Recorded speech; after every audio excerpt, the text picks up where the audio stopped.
Secretary of Defense Ash Carter, who suddenly passed away.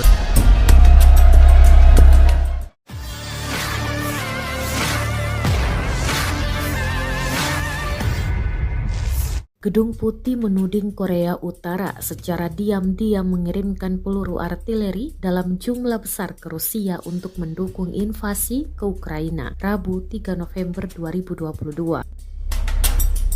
Juru bicara Dewan Keamanan Nasional John Kirby mengatakan Amerika Serikat yakin Korea Utara berusaha membuat pengiriman senjata itu seolah-olah ditujukan ke negara-negara di Timur Tengah atau Afrika Utara. Dia menolak untuk memberikan perkiraan spesifik tentang jumlah amunisi yang dikirim untuk mendukung upaya Rusia. Kirby mengatakan Korea Utara secara diam-diam memasok amunisi ke Rusia, tetapi mereka masih memantau apakah kiriman itu benar-benar diterima Rusia. Namun demikian, Gedung Putih tidak akan merinci moda transportasi apa yang digunakan untuk pengiriman senjata, atau apakah Amerika Serikat atau negara lain akan berusaha untuk melarang pengiriman ke Rusia.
Terima kasih sudah nonton.